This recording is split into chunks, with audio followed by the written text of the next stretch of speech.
بسم اللہ الرحمن الرحیم بسم اللہ الرحمن الرحیم۔ السلام علیکم ورحمۃ اللہ وبرکاتہ۔ امید ہے آپ سب حضرات اللہ تعالیٰ کی فضل و کرم سے خیر و عافیت کے ساتھ ہوں گے۔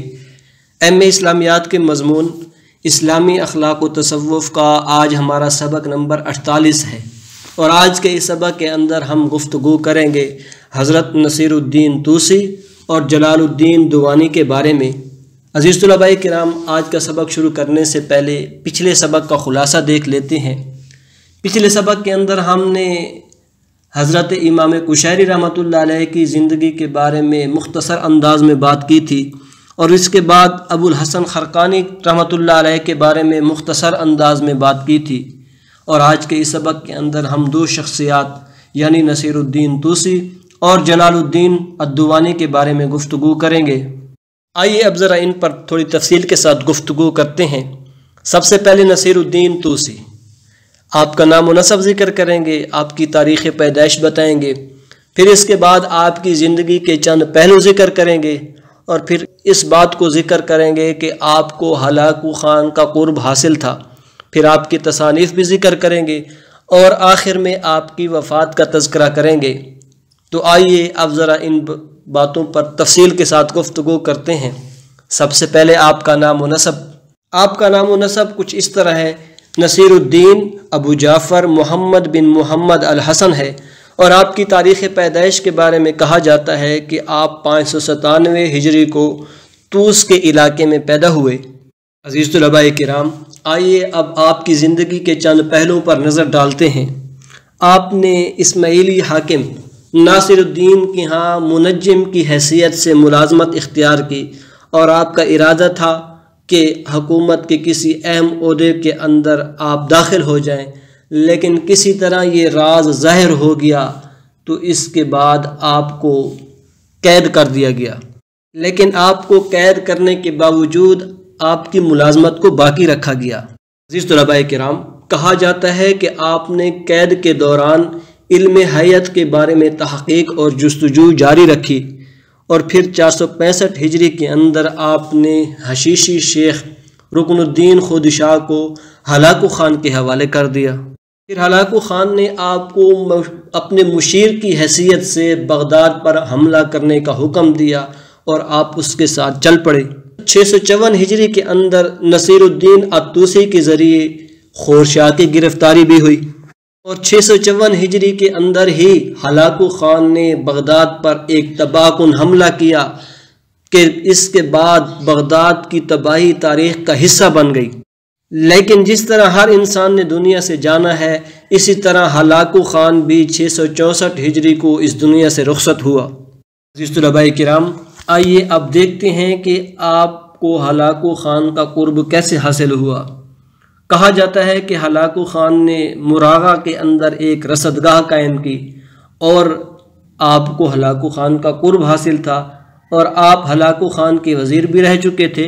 پھر آپ کو اوقاف کا سربراہ بنا دیا۔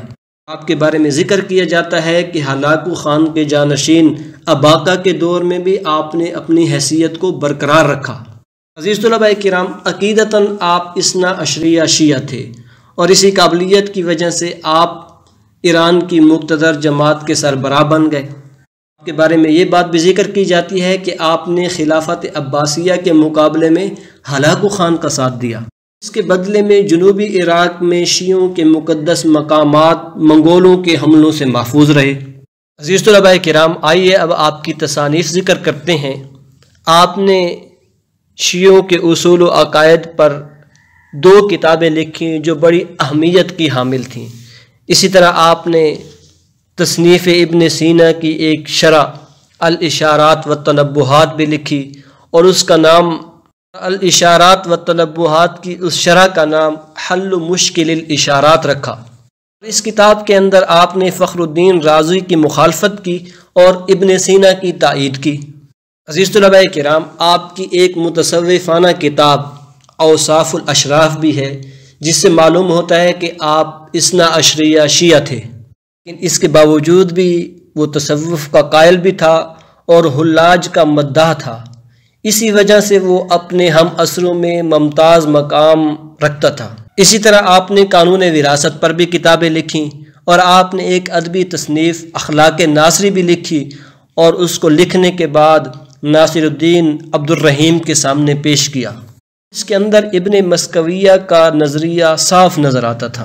عزیز طلباء کرام، اثنا عشریہ شیعہ ہونے کے باوجود مولانا جلال الدین رومی رحمۃ اللہ علیہ سے بذریعہ خط و کتابت آپ کا رابطہ رہتا۔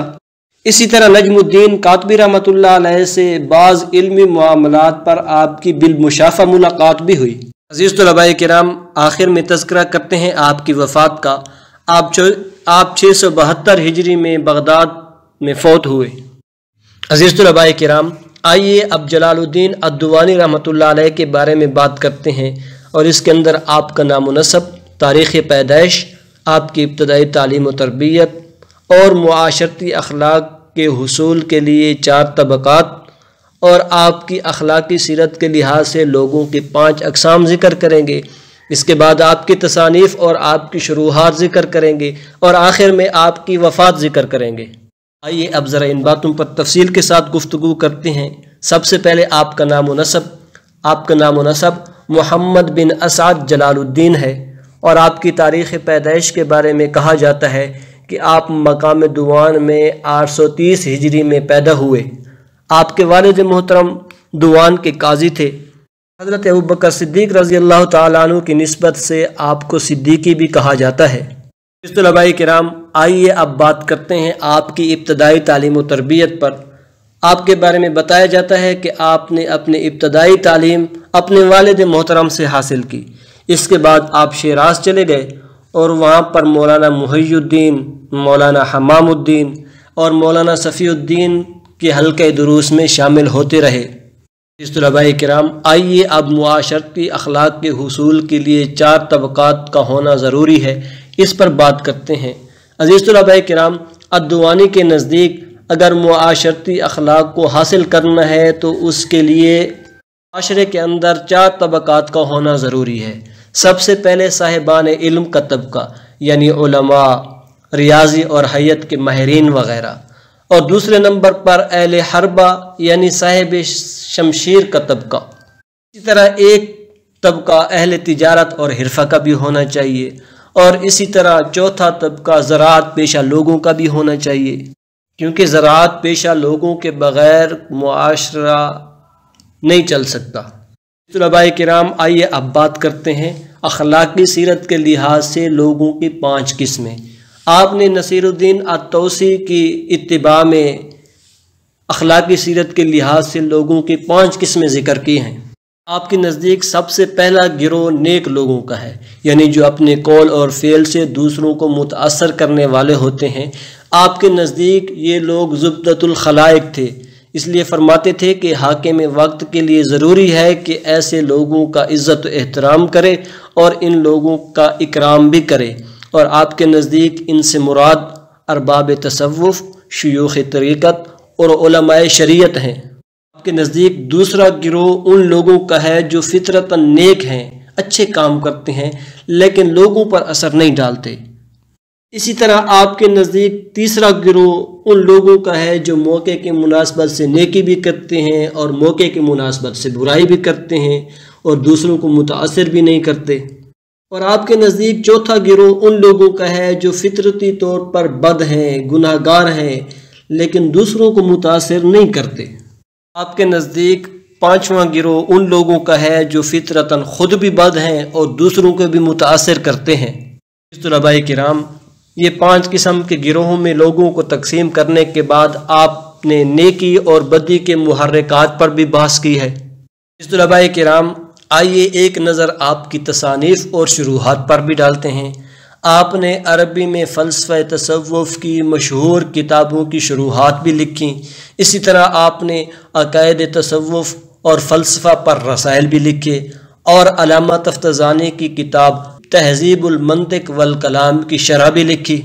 طلباء کرام، اسی طرح آپ کی ایک کتاب ہے لوامع الاخلاق فی مکارم الاخلاق، یہ فارسی زبان کے اندر ہے اور یہ بڑی شورۂ آفاق کتاب ہے، بڑی مقبولیت حاصل کی۔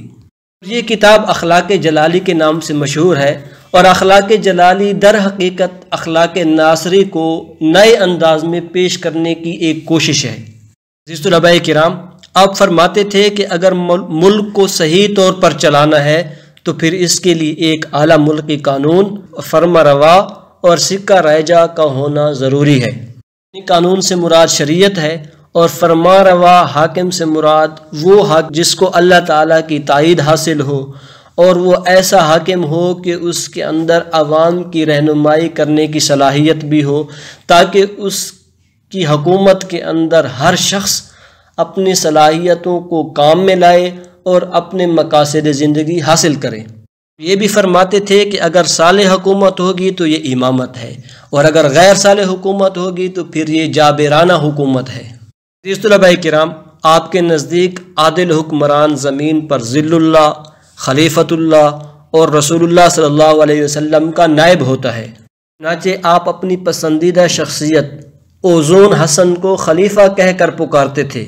آپ کے نزدیک صالح حکمران دنیا میں توازن قائم رکھتا ہے، اور اس کی بقا کے لیے عوام کا تعاون بھی ضروری ہوتا ہے۔ اور آپ رحمۃ اللہ علیہ فرماتے تھے کہ ایک تمدن صالح ہوتا ہے یعنی مدینہ فاضلہ، اور دوسرا تمدن غیر صالح ہوتا ہے یعنی مدینہ غیر فاضلہ۔ تو مدینہ فاضلہ والوں کو چاہیے کہ وہ اپنی فہم کے مطابق ذمہ داریاں نبھائیں، اور ہر طبقہ مناسب مقام حاصل کرے اور اپنی ماہرانہ کارکردگیوں کا مظاہرہ بھی کرے۔ بالفاظ دیگر ہم یوں بھی کہہ سکتے ہیں کہ مدینہ فاضلہ کے لوگوں کو شرعی دائرے میں رہتے ہوئے صلاحیتوں کو بروئے کار لانے کا موقع دیا جائے۔ رحمۃ اللہ علیہ یہ بھی فرماتے تھے کہ ایک عادل فرما روا کی ذمہ داری ہے کہ وہ صلاحیت کے مطابق لوگوں کو مصروفیات دے اور ان کو ساز و سامان بھی مہیا کرے کہ اس کے نتیجے میں تکمیل انسانیت کے جو تقاضے ہیں وہ اچھی طرح سے پورے ہوں۔ عزیز طلباء کرام، آئیے آخر میں ایک مرتبہ آج کے سبق کا خلاصہ دیکھ لیتے ہیں۔ آج کے سبق کے اندر ہم نے نصیر الدین طوسی کا نام و نسب ذکر کیا، آپ کی تاریخ پیدائش بتائی، پھر آپ کی زندگی کے چند پہلو ذکر کیے، اور پھر آپ کا ہلاکو خان کے ساتھ قرب ذکر کیا، پھر آپ کی تصانیف اور آخر میں آپ کی وفات ذکر کی۔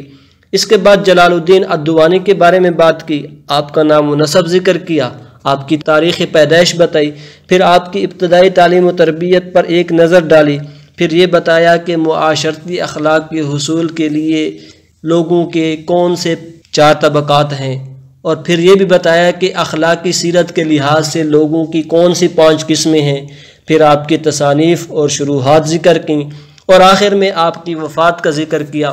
انشاءاللہ بہت جلد ہم اپنے اگلے سبق جس کا عنوان ہے حضرت جنید بغدادی رحمۃ اللہ علیہ پر گفتگو کریں گے۔ جزاکم اللہ خیرہ۔ السلام علیکم ورحمۃ اللہ وبرکاتہ۔